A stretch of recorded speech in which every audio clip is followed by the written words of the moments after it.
میرزا السلام علیکم، میخواهم که این جواب را در کست ثبت شود تا که همه گوش کند.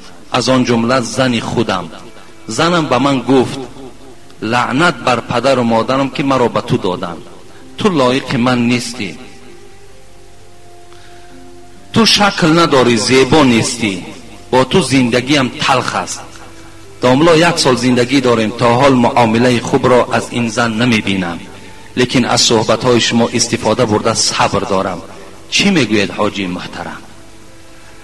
این مرد شاید گویم که سیکه و صورت نداشته است، زیباگی نداشته است، لیکن زنی خوشرو داشته است و این زن از حسابی که این بد است، این شکل ندارد، زیباگی ندارد، دل مانده شده است و حتی گفته است لعنت بر پدر و مادرم که تو را در نکاح من در آورده است. این زن به فکر من خیلی زنی به خدا باشد، از روی این معامله‌ای که اگر کرده باشد. به خدا به معنایی که این ناسپاس، بنده ناشکر. جوانای عزیز، پیش از آنی که شما زن میگیرین زنهاتان بینین، زنهایی که پیش از آنی که شوهر میگیرین شوهرهاتان بینین، تا که امروز باعث این جنگ و جنجال نشود. حضرت سعدی میگوید وگر پارسا باشد و خوش سخن، نگه در نکویی و زشتی مکن. وگر پارسا باشد و خوش سخن، همین زنک خدا ترس باشد، زنک جای نماز داشته باشد، زنک معامله خوب داشته باشد، زنک تبسم به مرد داشته باشد، نگه در نکویی و زشتی مکن. دیگر زیباگیش تماشا نکو گفتن، خوشروگی زن نکاب گفتن حضرت سعدی، زمانی که اگر پارسا خدا ترس باشه و خوش سخن باشه. در دوام چی گفتن؟ زنی خوشمنش خواه نه روی خوب، زنی خوشمنش خواه نه روی خوب، که آمیزگاری بپوشد عیوب. زنی خوب بکاو گفتن، زنی خوش معامله بکاو، زنی مسلمان بکاو، زنی خدا ترس بکاو، زنی زیبا نکاو گفتن. مرحمت زنی زیبا را معاملش، زیرا که آمیزگاری بپوشد عیوب. میگوید زیرا که آمیزگاری بپوشد عیوب، یعنی همه آن رفتارهای خوبه که وی دارد و شکلی بد دارد، همه عیبهاش میپوشاند. یک مرد میگوید، یک زنی میگوید بسیار شوهر بدرو داشت، بد شکل بود، خیلی صورت الله تبدیل میدهد آخر. بعدا میگوید خیلی زندگیشان دوام داد و بعد یک روز این مرد میگوید وقتی خانه می در آمدم پایهام میشست، وقتی نزد دسترخوان می نشستم دستهام میشست. این مرد دیگر روز مغرور شد و فکر کرد که خیلی البته شوهری زیبا و مثال خوش شکل هستم که این زن اینقدر مرا خدمت دارد.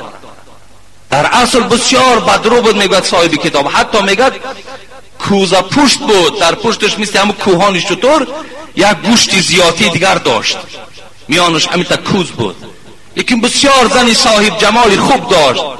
با زنی صاحب جمال، با زنی صاحب جمالیش باز اسلام و ایمان و خدا ترسی داشت.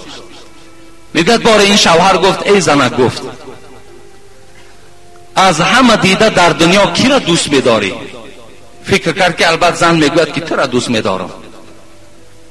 کی را دوست می‌داری؟ از همه دیده. گفت بیا شوهر همین سوال از من نکن. گفت نه بگو آخی سوالی هست، کی را از همه بیشتر دوست می‌داری؟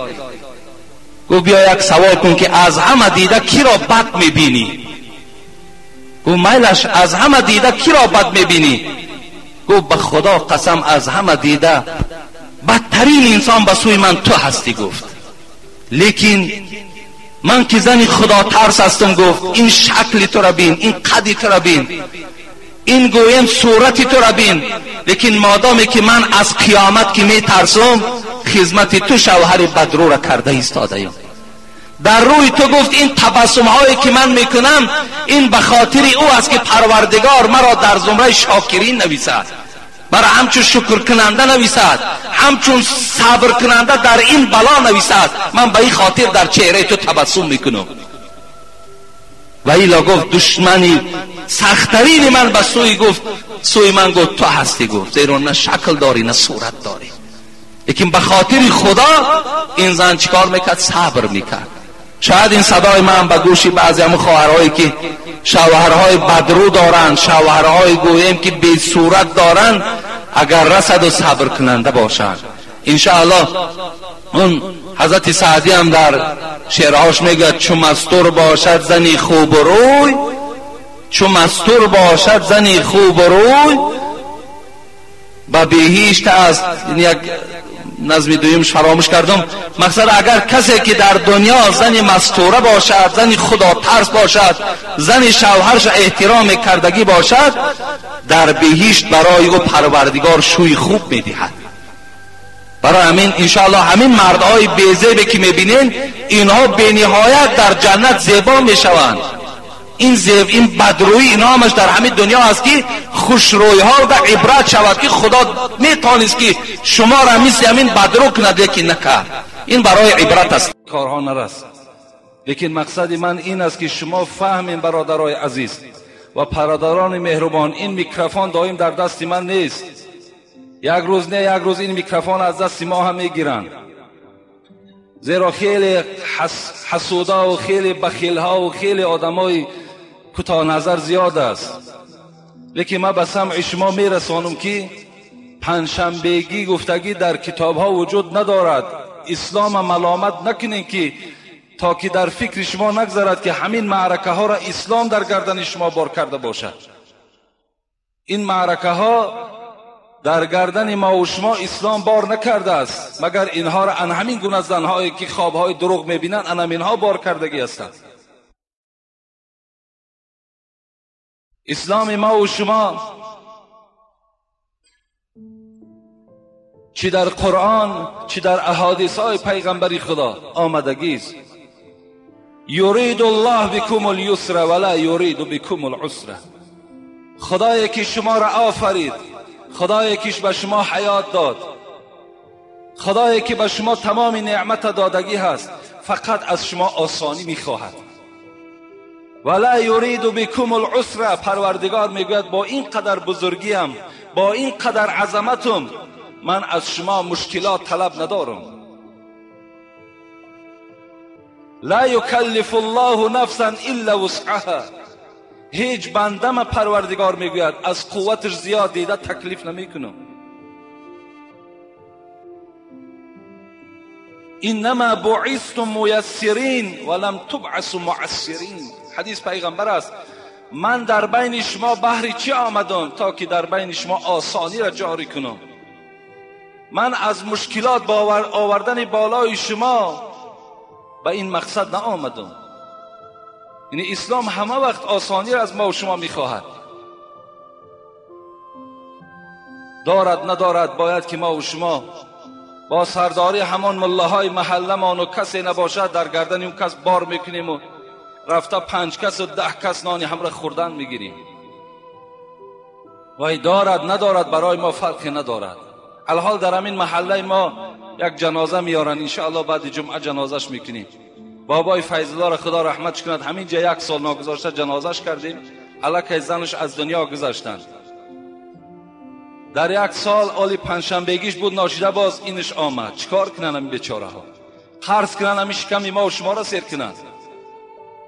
کدام وقت همین رحم و انصاف و همین ایمانداری در ما و شما بیدار میشد؟ کدام وقت؟ اگر انما المؤمنون اخوتون باشد، خداوند در قرآن میگه همه شما برادر یکدیگر هستین. برادر باید غمخوار یکدیگر باشد، گوشت یک برادر را نخورد. آخه مشکلات بالا یک برادر همسایش نیارد. ما برادر انمی مناش نیست، بیچاره ها ندارن، شرایط ندارن. این حالت باید که تمام همون کسانی که گپ گذر هستند، سخنهاشون در آن محله هاشون میگذرند، اونها باید قرار ننشینند، باید کاری کنند که همون خاندان هم من کنند. گویان از این خیر احسانی که تو کرده ایستاده‌ای با یک طریق خیلی دشواری که نداری، در این تو گناهگار میشوی، تو ثواب نمیگیری. اما و شما که الحمدلله با قرآن ایمان آوردیم، با حدیث های پیغمبر ایمان آوردیم. پیغمبر ما و شما چی میگوید؟ ابدا بنفسک فتصدق علی. ای انسانی که تو امروز صاحب دولت شدی، کدام به همه شما مراجعت است از پیغمبر. وقتی پولدار شدی میگوید نفس خود تسیر کن، لباس بخر به بدنت، شکم تسیر کن، فان فضول شیء فلاهلک. وقتی که بدنت سیر شد، شکمت سیر شد، باز اگر پول در دستی تو که باقی ماند، زن و فرزند تسیر کن. پیغمبر خدا امر دارد. سیر کرد، لباس ها خریدم، شکم سیر کردم، شکمی زنم سیر شد، بدنش پوشیده شد، فرزندام تامین شد، باز اگر در پول در دست من که ماند، باز پیغمبر خدا چی میگوید؟ میگوید باز بعد این به خیش و تبار یاردم کن. خیش و تبارم که تمام شد، این حالت و ها کذا و ها کذا. گفتم پیغمبر انا مرحمت بد خیر در بیرون کردن بگیر. امروز ای بیچاره ندارد شرایطی که همون شکمی خودش سیر کند. از کجا شکم ما و شما را سیر کرده میتونه؟ هر کدامت همین خلاصه از دسترخوان خانت ببرار. این گونه امرها در اسلام آمدگی نیست. ملامت نکنید. خوش به حال همون خواهری که اگر یک بدعت من کرده باشد، خوش به حالش.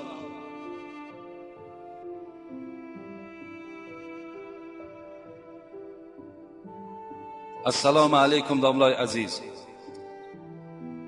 ما یک گروه مخلصان شما از دهه بولیان پایان ناحیه دنقره از شما خواهش داریم با سوالهای ما پرره جواب دهید.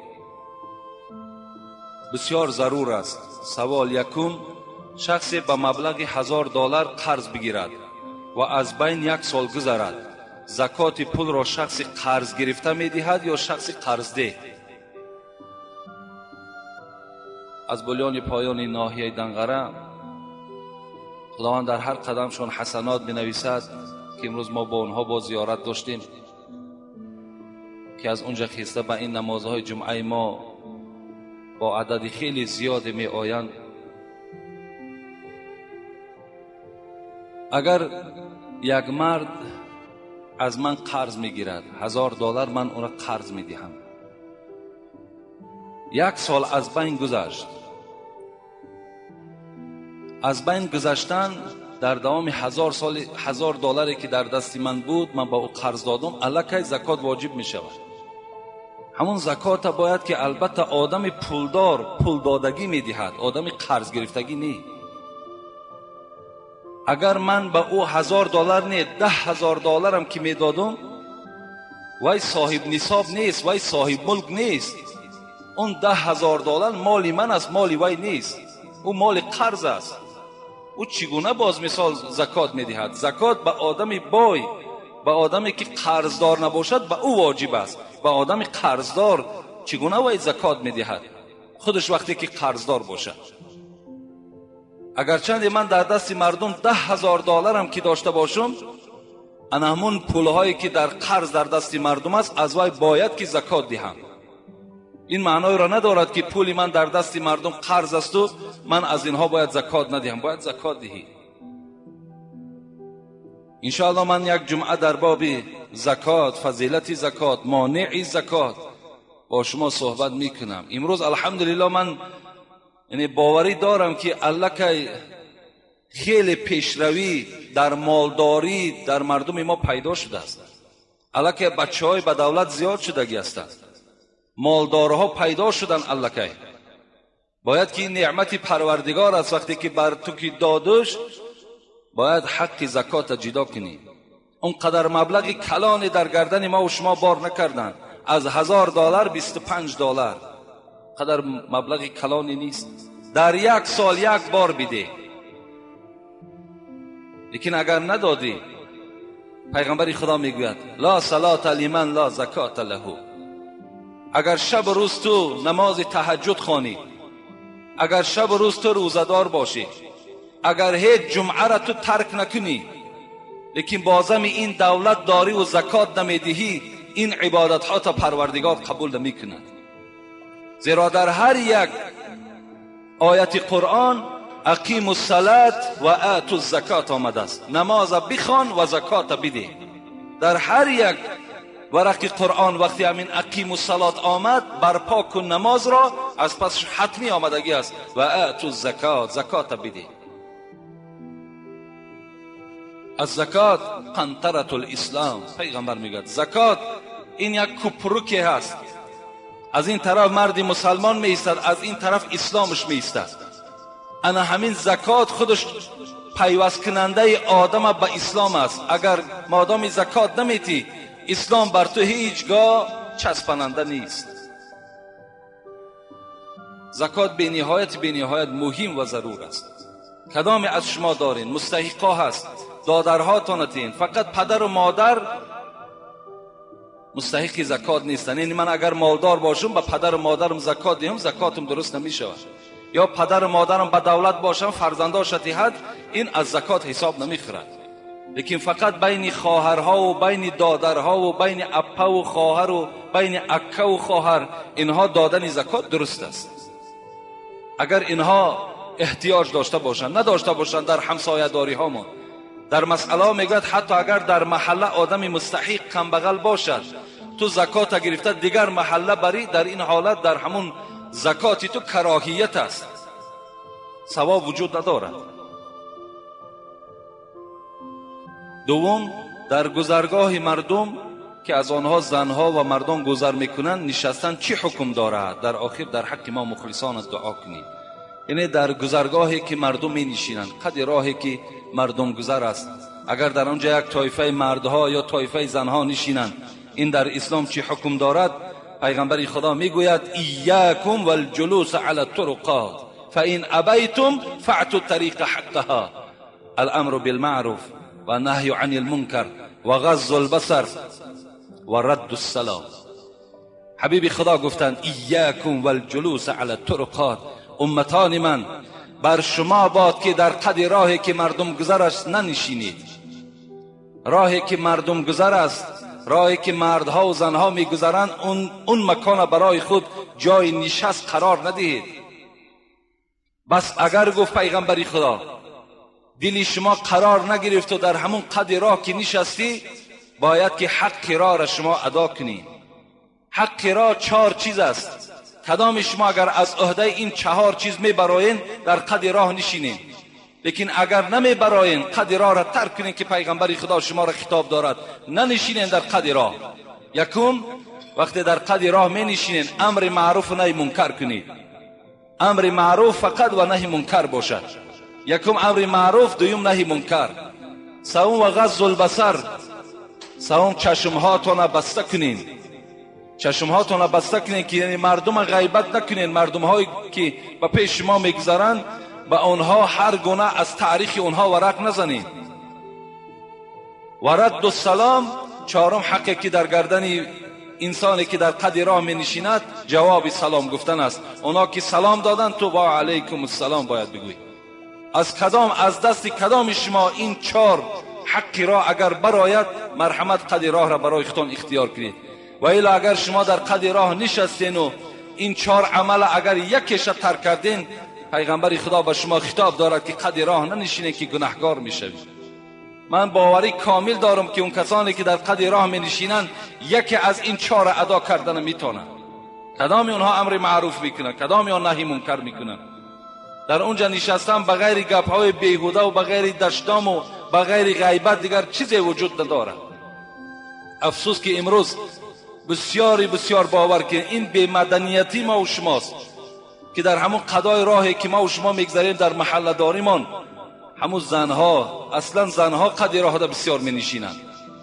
میبینید توده مرد، زنها 3 کس 4 کس، گفتی همون عادی ما و شما هم چنبر زدگی نشستگی است، با پیشش 10 مرد میگذرد، باور کنی حتی نمیبیند که با پیشش کی میگذرد. ذره حیا و شرم در وجودش نیست که یک مرد که گذشت از جاش خیزد، یا همون شوهری که دارد اونقدر دلاوری نمیشود که همون قد راه کجا میشینی و در خانه در فرزند تربیه کن، آخه یک کاری خانه را انجام بده و قد راه کجا جای نشستی تو است. آخر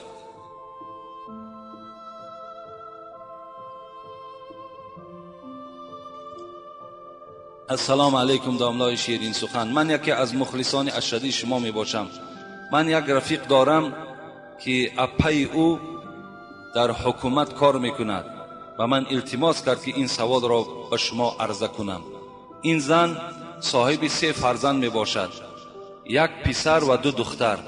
این زن از ایام مکتبی نمازهایش را تا به حاضر می خواند. این زن بسیار زنی خدا ترس و خداجو می باشد، زنی بسیار زیبا می باشد. در حالت مستی شوهرش این زن را 3 طلاق می کند. سحر روز می شود، زنش می گوید که تو همین خیل کار کردی. این مرد می گوید که من هیچ چیز را یاد ندارم، تو تهمت می کنی. این زن نمی خواهد که کودکهایش را یتیم کند. یگان علاجش هست یا نه که من دائم در فکر هستم. از این کار 6 ماه گذشته است. التماس این سوال مرا جواب دهید. با احترام، یک زن سیاه بخت. یعنی مسئله طلاق مسئله من نیست، زیرا که در این باب ما چند بار بعض مسئله ها در فتوا دادیم، بعض شورش ها هم خیست، بعض نافهمی ها هم پیدا شد. لیکن این خواهر عزیز الکی 6 ماه گذشتند که مراجعت نکرده باشد، چگونه زنی خدا ترس است؟ چگونه زنی خداجو است که 6 ماه از طلاق کردن شوهرش گذشت، بار هم مراجعت نکرده است؟ اگر این زنی خدا ترس میشد، میلش خدا ترس باشد، شاید خدا ترس باشد، شاید اگان چیز مانع شده باشد، لیکن زنی خدا ترس میشد همون سحر باید که مراجعت میکرد، اگر حیات حلال و پاکیزش میفارید. یعنی در حالت مستی طلاق کردن نزد مذهب ابو حنیفه طلاق واقع می شود. در حالت غضب نزد مذهب ابو حنیفه طلاق کنه طلاقش واقع می شود. چی در حالت مثال عرق نوشی باشد، چی در حالت بنگ باشد، چی در حالت کدام نمودش که نباشد، در نزد مذهب ابو حنیفه اکراه مجبورن، اگر مجبور کنن که طلاق کن، طلاق کنی، طلاق واقع می شود. برای همین برای علاجش فقط میتواند که در مفتیات رفته مراجعت کند، شاید که راه داشته باشد، شاید از دیگر مذهب ها یعنی میگیرن و این زن فتواش میدهند. لیکن این قدر زن خدا ترس باشد، صاحب 3 فرزند، باید که این زن الکی این شوهر مثال این گونه مینوش باید که یک تربیه میکرد. این گونه زن باید که یگان آداب و اخلاق یک عملهاش نیک میکرد. اقلا برای که همین عرقنوش اصلاح شود، یک قرن میکرد خانهشون میرفت، 1 ماه 2 ماه نمی آمد، میگفت تو اگر عرق بس نمیکنی. شاید که همین سبب ها قطعا این انسان از عرق نوشی باز میساد. انشاءالله من شاید یا جمعه آینده یا جمعه آینده دیگرش در باب عرق با شما صحبت دارم که عرق نوشی چی خاصیت ها دارد، عرق فروشی چی خاصیت ها دارد. انشاءالله در این باب با شما صحبت میکنم. زنی کارگر در ساعت 7 سحر باید در کار باشد، در ساعت 5:30 تا 6 بامداد را خانه درست است یا نه؟ برای که در زمستان شبها دراز و روزا کوتاه است. الحال نمی شود. الحال اقلا باید که در 6:15 اگر خواند بسیار نیک می شود. در 6 نخواندنش بهتر است. نماز وقت دارد، این به کار مثال هیچ وابستگی ندارد. اگر 1000 کار بالای ما براید، نماز در وقتش که اگر ادا نکنیم نماز نمی شود. من کار دارم، گفتم مثال باید که ساعت 5 سحر از خانه برایم و 5 سحر در بامداد خانم، اون نماز نمی شود. نماز از صبح دمیدن صبح می شود.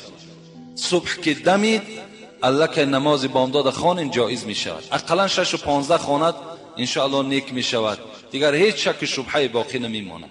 یا 6:10 اقلا خواند.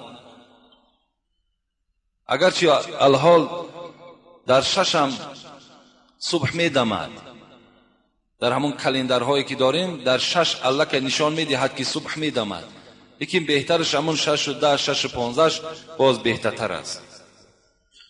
السلام علیکم و رحمت الله و برکاته. بعد از سلام داملای محترم، نماز خفتن را همش را یا ویتری واجبش را خواب کنی ساعت 4 یا 5 شب خوانی درست است. درست است. اگر کسی که مثال شب خواب میکنی از قسم ساعتهای 3 شب میخیزی، 4 شب میخیزی، نماز خفتن تا میخوانی همراه مثال ویتر واجب، جایز است، درست است.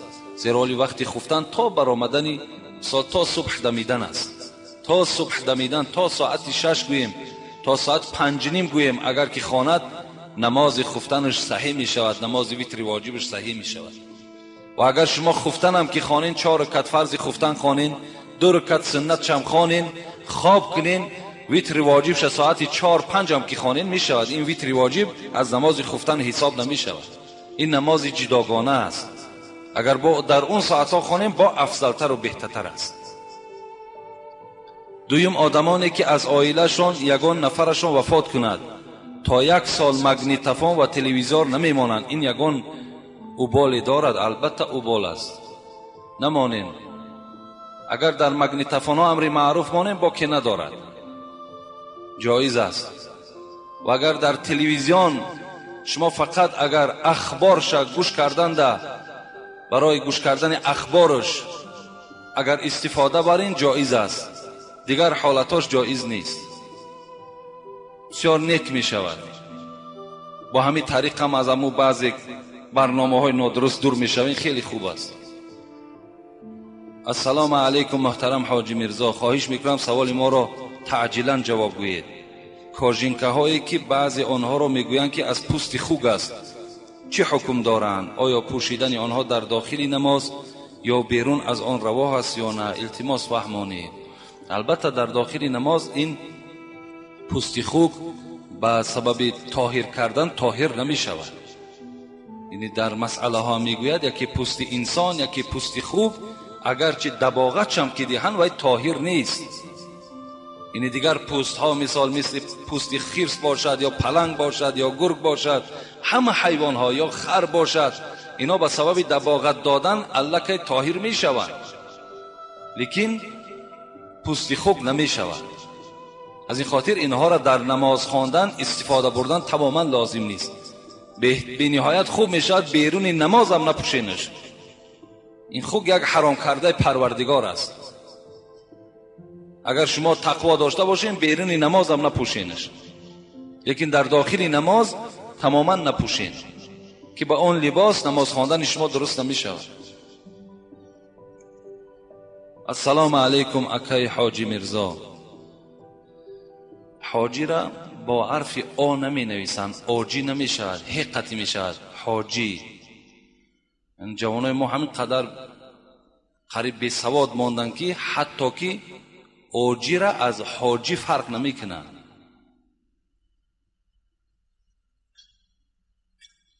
با سوال ما جواب بگردم. من بعضی حسن خطها را می بینم، صنف 10 هست، صنف 9 هست، باور که آدم غمگین می شود. آخه ما این قدر تأکید میکنیم که شما در مکتب ها اعلاچی باشین، خوشخوان باشین.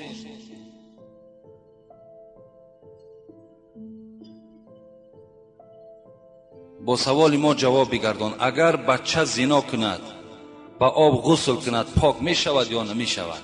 اگر شخص زنا می کند، زن باشد یا مرد باشد، بعد زنا کردن پشیمان می شود، پشیمان می شود، توبه به سوی خدا می کند، میگوید پروردگارا این کاری من کردم خیلی کاری زشت بوده است، خیلی کاری بد بوده است، خدایا از این کردم من به سوی تو پشیمان شدم.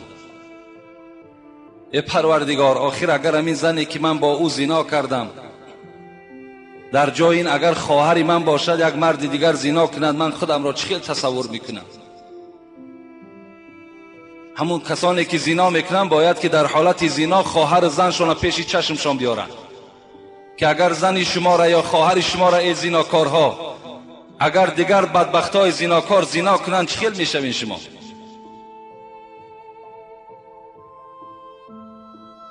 اگر توبه کند بعد غسل کند از جنابت خالی می شود.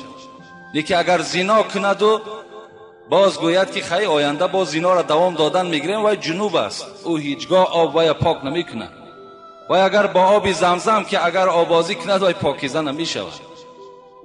این کثافت دائم جنوب است، در حالت جنابت اون قرار دارد.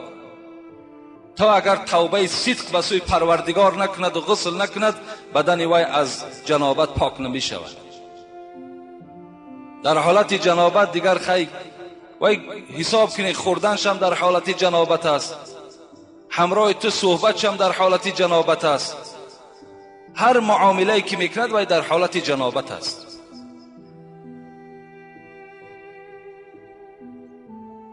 السلام علیکم داملای محترم، میخواهم که با این سوال من جواب گویید. یک پای من اینوالید است، پیش در آمدن من درست است یا نه؟ درست است. اگر بغیر این یگان عالمی بهتر نباشد، یعنی اگر در یک عالمی هست که مثال پایش درد میکند یا پایش نیست، یک پای دارد، این گونه اگر امام ها باشند لیکن عالم باشند، اونا با طریق اولا پیش می درآیند. لیکن اگر در برابرشان یگان عالم دیگر وجود داشته باشد که وی درست باشد، سالم باشد، بهترین صورت شامل است که وی از پس این امام نیت کند. یعنی همون امامی که پای درمند دارد، پای مثال رکوع کننده ندارد یا پای ندارد، وی قفا ایستد و این عالم پیش درآرد. این بهترین صورتش. لیکن نباشد، مرحمت و پیش درآید، نماز شما درست می شود.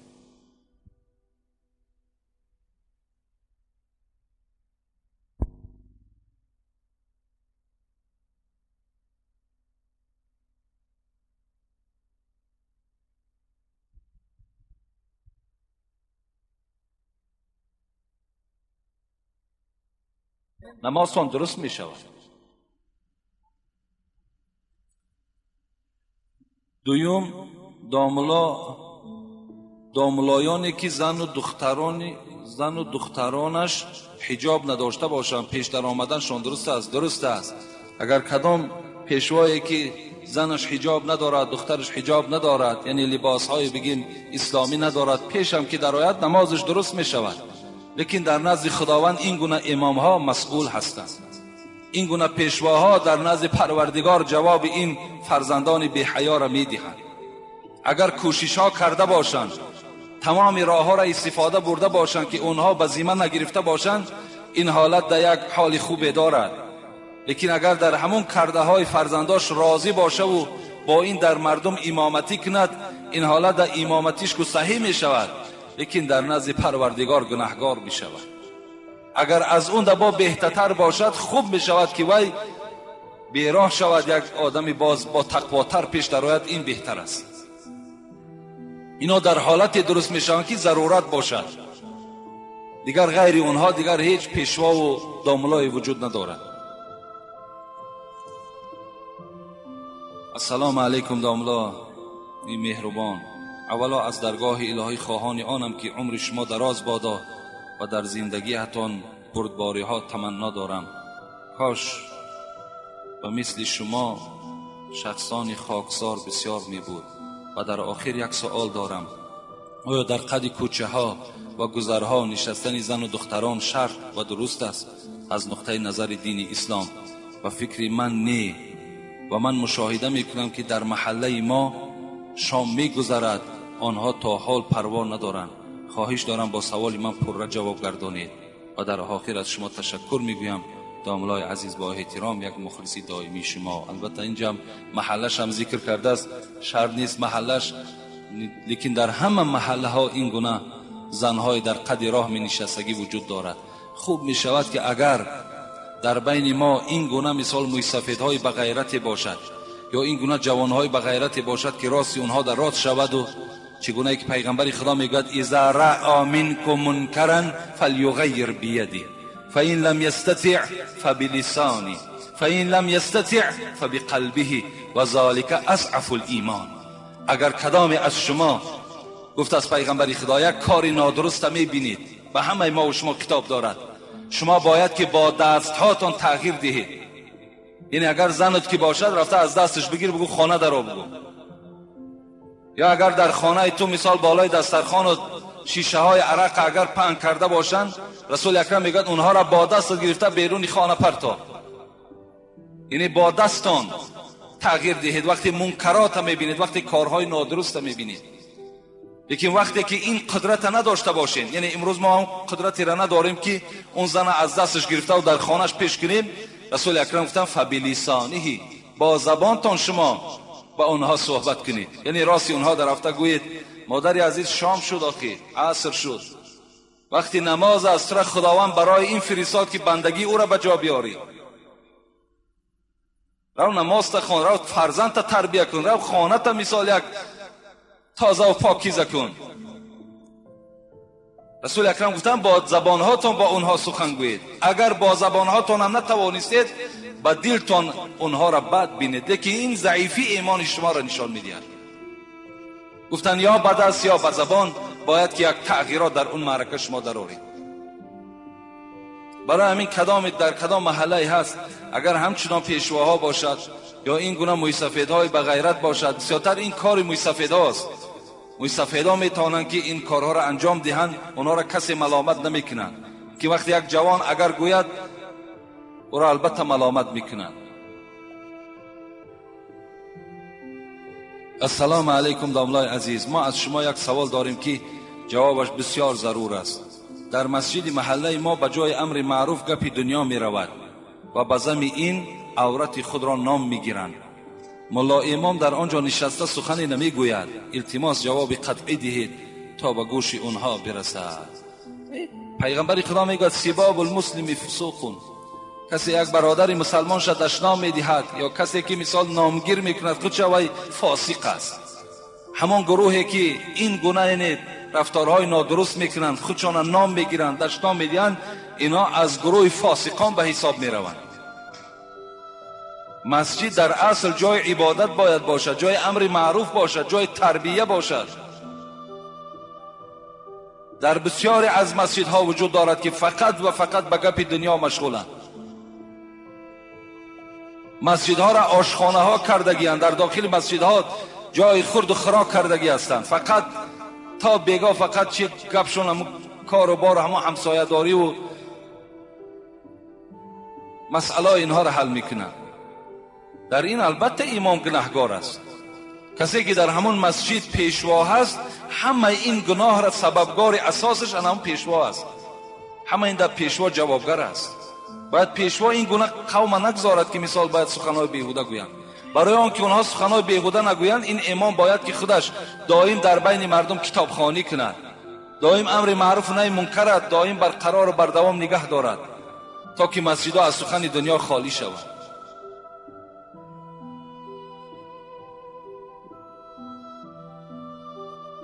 السلام علیکم داملای شیرین سخن، بعد نماز خفتن نماز قضایی بخوانی ممکن است؟ ممکن است. اگر بعد نماز خفتن قضا هم که خوانین باکی ندارد، درست است. السلام علیکم داملای محترم حاجی میرزا، از شما خواهش میکنم با سوالهای زیرین من تعجیلا پاسخ دهید. نماز قضا وقت ندارد، کدام حالتی ده که میخوانین خواندن گیرین؟ فقط سه حالتی که نو آفتاب برآمدن و قیام و غروب آفتاب، این همه نمازها من هستند. غیر این کدام حالتی ده حتی بین عصر و شام هم که شما نماز قضایی خوانین جایز است. فقط در مسجد نخوانید نمازهای قضاییتان، در خانه‌تان خوانید. در کتاب‌های فقه میارد که اگر کسی نماز قضاییش در مسجد میخواند، این عین بی‌ادبی و نشان میدهد، به خاطر آنکه وی به مردم آشکار میکند که یعنی من نماز خدا را قضا کردم، این الحال قضاییش میخوانم، یعنی گناهش آشکار کرده ایستاده است در بین مردم. برای همین شما میتوانید که اما قضاییاتون در خانه‌تان خوانید، این بهتر است. حاضر وقتی کشتی غلدانه هست، در بین آدمان عقیده هست که روزهای 18 19 20 21 ماه دکبر باید غله کاشته نشود، زیرا حاصل نمیدهد. این روزها آفتاب در خانه بوده است. آیا این حقیقت یا اساس علمی دارد یا نه؟ من البته از این مسئله فهمیش ندارم.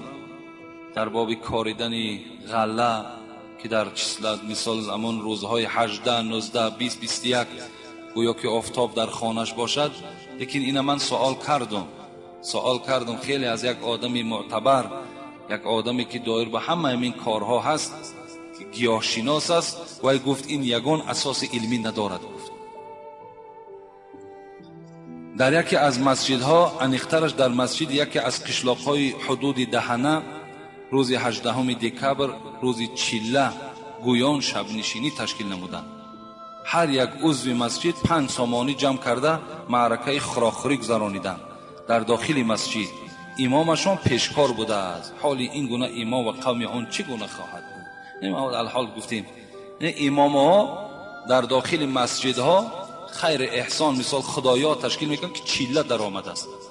ببین در اسلام آیا چله را پیشواز گرفتن یگان خبر آمدگی هست؟ و چله می درآید نمی درآید؟ مثال با جمع کردن 5 سامانی این همش باور کنیم برای شکم سیری است، همه این برای نفس است. در داخل مسجد معرکه، خوردن، گپ زدن.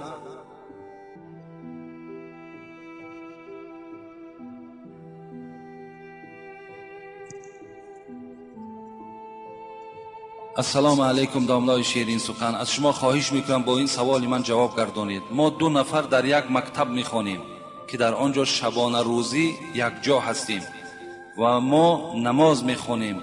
برای ما ممکن است که جماعت کنیم؟ البته جماعت کنیم. رسول اکرم میگوید که اثنان خیر من واحد، 2 نفر بهتر است از 1 نفر.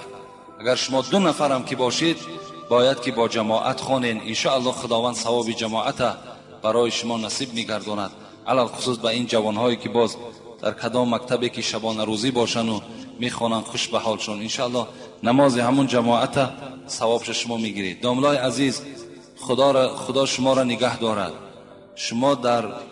شما فکر نکنید که سخن‌های شما به تأثیر می‌ماند یا اجرا نمی‌شود. از سخن‌های شما بسیار تغییرات در جوان پسرها و جوان دخترها وجود دارد و حتی معامله مردم طرز معرکه ها دیگرگون شده است. من یک سوال دارم، آیا شهتاز حرام است یا حلال؟ این ما یک بار گفته بودیم شهتاز حرام است. کسی که مثال در طلب کردن شهتاز حرکت دارد، یعنی بین این یک عرف، یک جاهلیت، یک خرافات است. وقتی یک شه به محله ما و شما میآید برای گرفتن عروسش، پیش راه او را چندین جوانها پیش راهش میگیرند و از او چیکار میکنن؟ پول طلب میکنن. یعنی پول طلب میکنن، طلب کرده ایستادن. وقتی تو طلب میکنی کل المسلم علی المسلم حرام عرض و ماله، هر یک مسلمان بر مسلمان حرام است میگوید پیغمبر. چیش؟ آبرویش، مالش و دمه و خونش.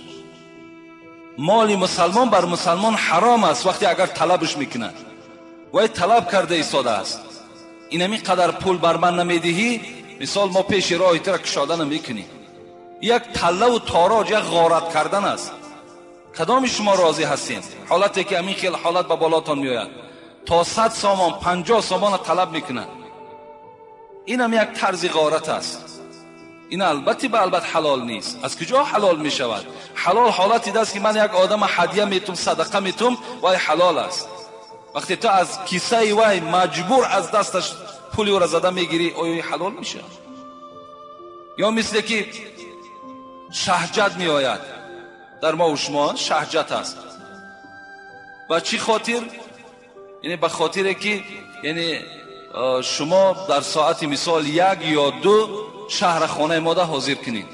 یک کس از طرف عروس اکو شهجت می آید، باید باید سر پاک کنید. تو این یک طریق تله و تاراج است. یا مثال از بالای همون ماشین ها کرپا فرار گفته و تخت زن و بلا و بتر میگن، همه اینا یک طریق غارت هستند. اینا هیچ کدامش از اسلام ما و شما نیستند. در این پول هایی که شما میدین در هیچ کدام اینا شما ثواب نمیگیرین. از پشت این شهتاز چندین جنگ ها برپاشیدگی است. چندین جنگ ها. این دشنام کردنش حساب ندارد. در این مسئولن، همون پیشواهای محله مسئولن که همین معرکه ها را باید که وقتی که همون مهمان ها از دیگر محله می آیند باید پیش راه اونها کشاده باشند. اینا در مسئولیت دارند.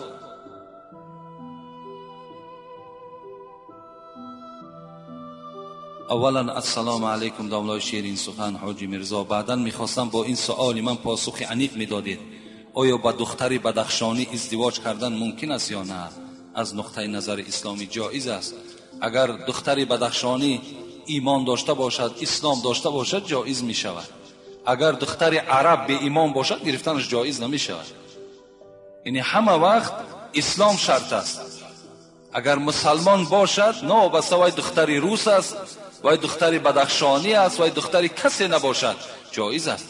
اگر دختری تاجیک ایمانی بر خدا نداشته باشد، وای گرفتنش جایز نیست. در اسلام ملت شرط نیست، نسب شرط نیست. ان اکرمکم عند الله اتقاکم. بزرگترین شما پروردگار میگوید در نزد من نفری هست که از خدا میترسد، نابسته در کدام ملت نباشد. همه ملت برای ما و شما حلال و درست است، با شرطی که از خدا میترسیدگی باشد، ایمانی بر خدا و ایمانی به رسالت پیغمبر داشته باشد. صحیح است، نکاش باکی ندارد، با ملت کاری ندارد. اسلامی شما به شما سوال داده، میخواهم از شما جواب گیرم. در کتاب خواندم که باید در وقت طهارت کردن رو به قبله نشسته طهارت نمایی. ما در خانه آشیانه‌دار زندگی میکنیم، شرایط رو به قبله نشستن نداریم، چیکار کنیم؟ باز بر زمین این مادر 3 فرزند هستم. 10 سال شد زندگی ام را از شوهر نه خوراک نه لباس ندیدم. از حساب پدر و مادرم زندگی ام را پیش برده ایستادم و بالای همه این باز از همون داروهای سفید میکشد. دیگر حاجت زندگی کردن ندارم، میخوام از او طلاق گیرم. راضی نیست، چی کار کنم؟ راضیگی وای در کارم نیست. خب آدم گیرین کش و آدم عرق نوش چی راضیگی دارد؟ او راضیگی وای لازم هم نیست، وای در قطار آدم ها هم نیست. آخه وای آدم نشمارین شما. صورتت را چی کنم گرچه نداری سیرتی؟ کس به یک جو نخرد این صورتی بی سیرتی. او یک جو قدر ندارد. و شما میتونین با طریق اولا رفته از مفتیات فتوا شگیرین، میدهد برای شما فتوا میدهد. برای با گیرین کش چگونه تو زندگی میکنی؟ نمیشود زندگی کردن. شوهر وظیفه همین است که از خوراک و از پوشاک و از همه تو را تأمین کند. وقتی همه زندگی تو از جانب خاندانت باشد، اون برای تو یک تیار اخر است، چیکارش میکنی؟ باید جوابش که رود دیگر.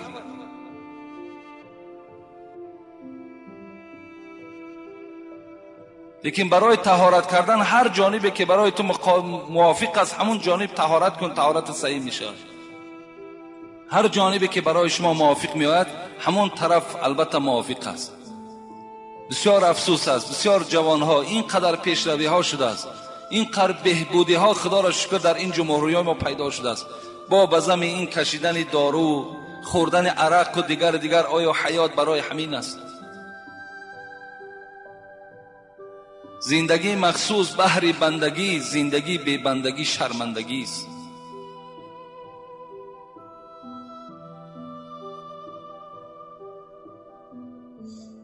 در خوجند همون داملاهاش قطعی من صحبت کردم، میگوید که همون پیشوامون فتوا برآورد که اگر کسی که در حالتی همون گروین کشیدن از دنیا میگذرد و جنازه نمیکنند. همون ملاش برای من گفت، اون بی نهایت فتوای بهترین برآورده. کاش که همین فتوا هم در همینجا عمل کنه. آخه اونا جنازه چی دارن؟ اصلش اگر گیری، آخه انسان یک حلال مردن دارد، یک پاکیزه مردن دارد. آخه وقتی در حالت گیرین کشیدن از دنیا میگذری، در حالت زنا از دنیا میگذری، در حالت عرق نوشی از دنیا میگذری، آخه ایمان در وجود تو دیگر وجود ندارد. آخه نیست. اگر تمام مولوی های دنیا که آمده تر جنازه کنن، خداوند بالای تو البته به البته عذابش جاری میکنه برای نافرمانی کردنت. داملای عزیز، من در دانشکده عالی میخوانم، در ساعت نماز جمعه امتحان باشد چیکار کنم؟ در حالت حتی ما برای همه شما جوانها گفتیم که حتی شما در مکتبهایی که میخوانید روز جمعه، شما برای نماز جمعه مکتبها را ترک نکنید. شما درس هاتون خوانین، پرره کنین. آمده در خانه خلیفه جمعه که پیشین است، شما پیشین ها تا نخوانید. این البته به البته بهتر و خوبتر است. اگر امتحان باشد این باز با طریق اولا عذر هست در شما. امتحان ها تان سپارید و آمده پیشین ها تان در خانه خوانید. یکی ما این قدر مثال در باب مکتب، در باب مثال تبلیغ جوان ها به سوی مکتب حرکت ها داریم. باید معلم ها هم برابر ما در همون دخترها و جوان پسرها باید که با دقت باشند.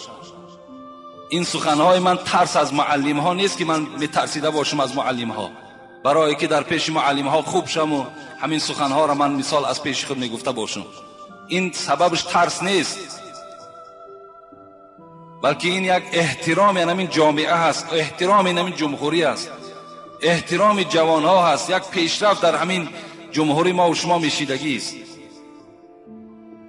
چگونه ای که از رئیس جمهور برآمدهاش بهترین برآمدها را کردن، چه نسبت معارف و چه نسبت تعلیم ها.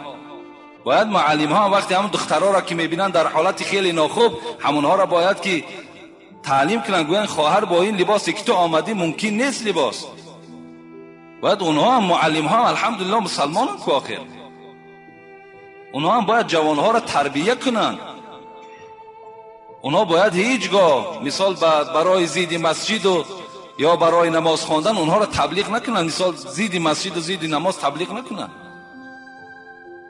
این حالت ان شاء الله جوانهای ما و شما خیلی پیشرفت پیدا میکنن.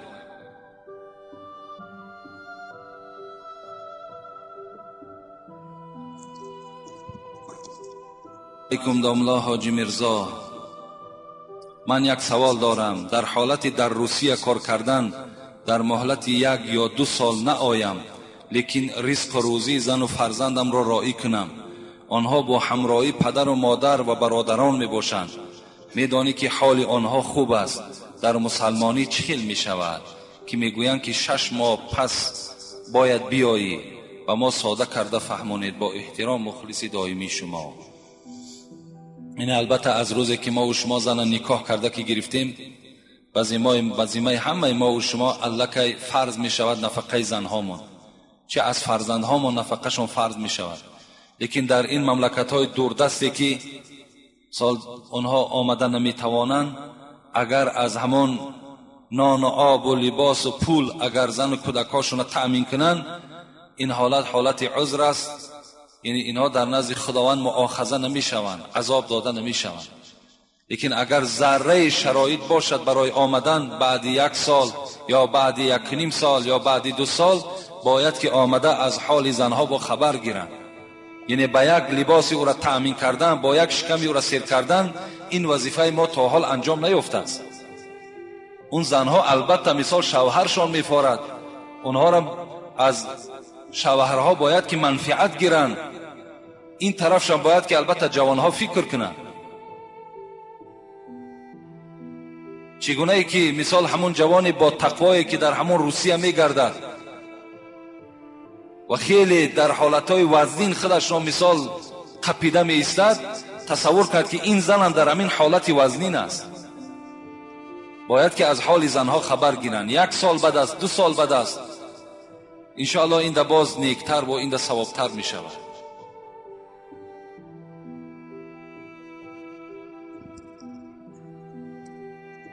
السلام علیکم داملای عزیز حاجی مرزا، من یکی از مخلصان دائمی شما می باشم و به دعا و مصلحت شما احتیاج دارم.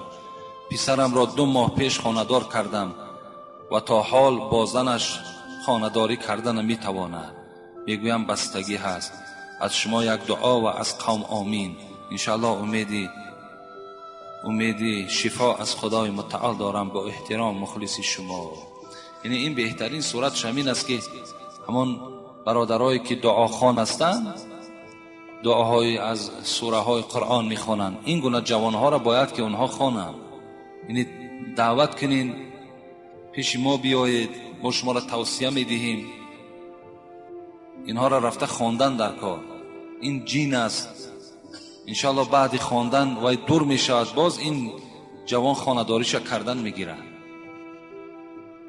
خدای مهربان این جوان از این مشکلات خلاص بگردانی و زندگی شیرین و با لذت خدای مهربان نصیب و روزیش بگردانی. آمین یا رب العالمین.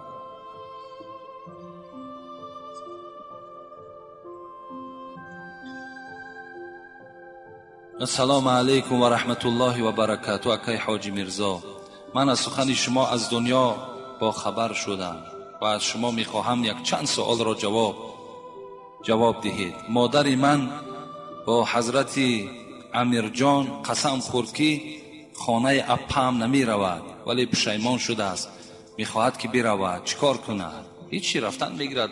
و قسم خوردن حضرت امیر جان هیچی واقع نمی شود، گناهگار می شود. خلاص قسم خوردن فقط به خداست. کسی قسم میخورد والله بالله تالله به خدا قسم، اون قسم کفارت دارد. در غیر پروردگار کسی قسم میخورد و شرکی به خدا آورده است و یا پروردگار این گناه را نمیبخشد. به حضرت امیر جان قسم خوردن، به حضرت سلطان قسم خوردن، به نان قسم خوردن، به شیر قسم خوردن، اینها قسم نیستند. در اینها شما گناهگار میشوید. اینا را چی زیارت های نادرست داشتین که باز مورد قسم قرارشان میتین. اینا قطع قسم نخورین. قسم هم خورده باشد این قسم زدن نشده است، فقط در نزد پروردگار گناهگار شده است. بعد این گناهگار شیرگیش کار نیک کند، خیر احسان کند تا که خدا از این گناهش درگذرد، توبه کند به سوی پروردگار از این قسمی نادرستی خوردگیش و خانه همون اپد رفتن گیرد، فرزندش میشود. دوم، به جای دعای قنوت 3 مرتبه سوره اخلاص بخوانی. اگر دعای قنوت ندانی روا هست یا نه، بهترینش همین است که در جای دعای قنوت شما دعاهای آیتهای قرآن خوانید. ربنا آتنا فی الدنیا حسنه و فی الاخرة حسنه و قنا عذاب النار. یک بار همین خوانید بس است. در فتوا هم همین میگوید که دعاهای قرآنی را خوانید، لیکن کوشش کنین که همین دعای قنوت از یاد کنین. همه گپی به معنی را از یاد کرده تو نیستین. همین دعای قنوت چی است؟ سوم، دعای بعد اذان نمیداند، میگن سوره فاتحه بخوانی میشود. من ندیدم سوره فاتحه را در جای دعای اذان خواندن، لیکن بهترین صورتش همین است که شما دعای اذان خود چه از یاد کنید. کسی این دعای اذان اگر از یاد میکند و میخواند، این حالت در رسول اکرم گفتن واجب شد بر گردن من که این بنده را در روز قیامت ما شفاعت کنیم. کسی اگر دعای اذان از یاد میکند. چهارم میگویند که بالای کرپچه نماز خواندن مکروه است. مکروه نیست، بالای کرپچه با بهتر است. بالای کرپچه بخوانید، جای مکروه نیست. اگر با شرطی که همون کرپچه تون نمازی باشد، تازه باشد، با که ندارد. بالای کرپچه چی جای نادرست است؟ در بسیاری مسجدات همون زیر پا بی نهایت خنک است، کرپچه ها را جمع کرده گرفتند. بگذار در بالای کرپچه مردم نشیند، چی جای گناهش است؟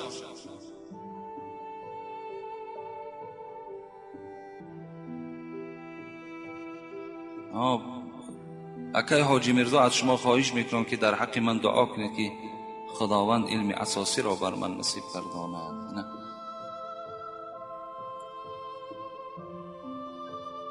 خدای مهربان، دعا میکنیم که این برادرهایی که برای ما سوال ارسال کردن و سبب شنیدنی چندین نفرها شد، خدایا این برادرهای اسلامی را عمر دراز و تنی صحت و خاطر جمع نصیب شان بگردانی و این مادری که الحال جنازش میخوانیم، خدایا راهش سفید، کلمه طیبه و شهادت بر زبانش خدای مهربان رانده بگرداند و اهل جماعت ما را خدای از جمیع آفتها، بیماریها در حفظ امان خدا نگه بداری. آمین یا رب العالمین. اینجا یک چند نفر نامه‌هاش را میخوانیم، در حقشان دعا کنیم. برادرمون حاجی قاسم که همین مسجد ما دائم نماز میخوانند، 200 سامانی آورده دادن. یک برادر دیگر من 300 کیلو سیمنت آوردن. برادرها عبدالفیاض از قرغان تپه 60 سامانی $20 آورده دادن. یک برادر عبدالکریم دیروز 65 سامانی دادن و جیان خان که جان میگفتن از چشمه جوشان است مومن آباد مادرشون بیمار بوده است، یک در همین مسجد روان کرده است، یک در دیگرش بختیار دو در حاجی دولت روان کرده است. بسیار درهای خوب روان کردن که در حق مادرم دعا کنی که بیمار است. مادرمون گفتن برادر ما استاد سلطان از همین محله تیریزه های آشیانه یکم همش انجام دادن. برادر حاجی تیلا که یک تروبه کلام برای همین مسجد آوردن. این کارگرهای حاجی خال و فقه شیرالی و مختار و دیگرهایی که در این گذاشتن آهنهای بالای همین مسجد خدمت کردند. برادرمان ظفر از مسائل ساختمانی همون طرفی پشت دره است، هم بالا اونم بیچاره چند خدمت‌های زیاد کردند. بابای حاجی شاهین که خدمتش بیشمار است، زنشون بیمار هستند، در حقش دعا میکنیم. و صندوق خیریه که روز عید یک مقدار پول افتیده بود برای مسجد بابای ملا حیدر جداش کردن، اون آدم در حقشون دعا میکنیم. و یک برادرمان سید اسلام از مومن آباد $200 ارحال دادن که در همین مسجد صرف کنین. خدای مهربان این خیر احسان ها را به درگاهش مقبول بگرداند، دولتشون خدای مهربان زیاده بگرداند و خدای مهربان بنا کردن مسجد که هدیه‌اش حبیبی خدا بشارت دادن که جنت است، برای این بنده هایی که در این کار خیر دست درازی میکنن، خدای مهربان اون جنت بر این بنده های نصیب بگردانی. آمین یا رب العالمین.